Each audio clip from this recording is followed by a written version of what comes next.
having a show.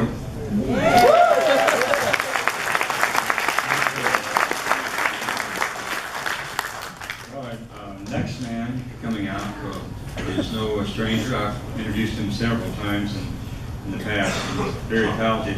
He's a very honest man. I've known him for years. He's very honest, but he hangs around the Lyre a lot. I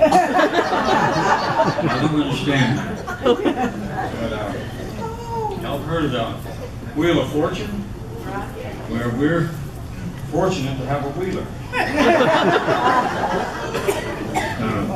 We're going to bring out Mr. John Wheeler, and he's going to be doing a number on an ancient Greek lyre, and the title of it is From the Sublime to the Ridiculous. Mr. John Wheeler.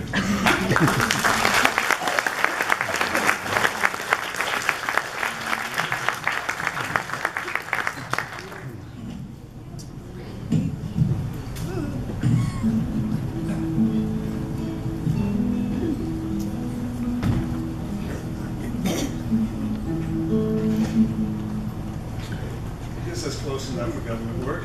I'm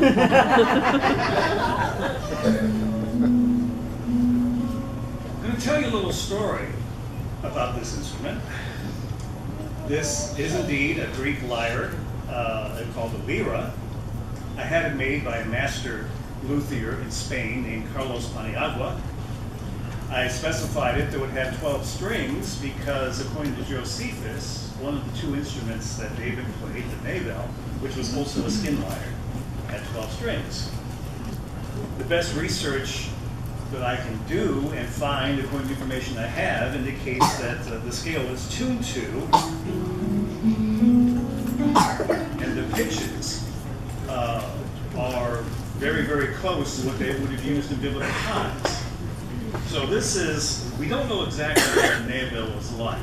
There might be some portrayals in the coins where they look at it from this end. So maybe this instrument is not so far away from what he played as one of the two.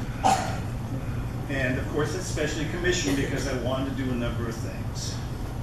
Now back in the day, David and his Levites brought the ark to Jerusalem. And David wrote on the spur of the moment an absolutely exquisite hymn, which I'll give a little hint of. Beginning, "Oh, give thanks to the Lord, declare his name, declare to all the peoples his wonderful works." It's a gorgeous piece. O tu lamnai, Yuvishmo, O dilvami malilotam, Shirulo, Zamarulo, Ziu bechonit lerotam, Itamud, Beshem kocho, Yishmach levevashei Adonai. And it goes on in much that genre. Much later, the Greeks finally caught up with them. Because Greek music, as far as we understand it, they played instruments and scales like this, but it wandered all over the place. And I think the reason it wandered all over the place is because they didn't have the concept that Israel had, that the universe makes sense because a sensible God created it. It wasn't until the classical period when they finally caught up with that idea. And so when they did, they wrote very beautiful, elegant drinking songs and other things. We have a surviving example, which is the epitaph of Sekilos.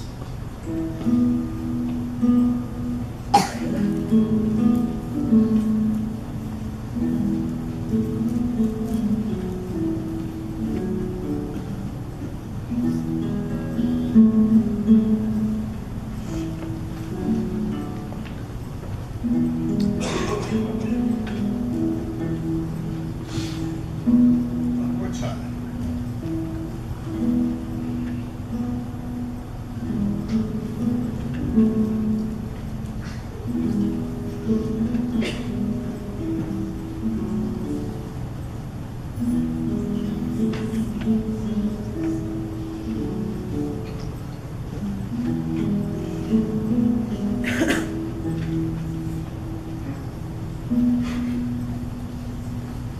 same period of time, there was the Emperor Nero in Roman times. We've all heard of the Emperor Nero. He fiddled in Rome, supposedly. Well, it wasn't a fiddle, and he may not have been doing it when Rome was burning, although he had some responsibility somehow. But this is what he was playing, or something like it. Now, this is where it gets ridiculous.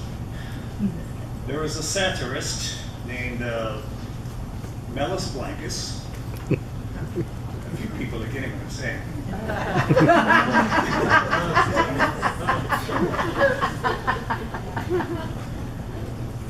And 2,000 years later, we have the piece that Mellus Blancus wrote. And we have a very close descendant of Mellus Blancus in the audience tonight, in fact. His camera's pointed right at me.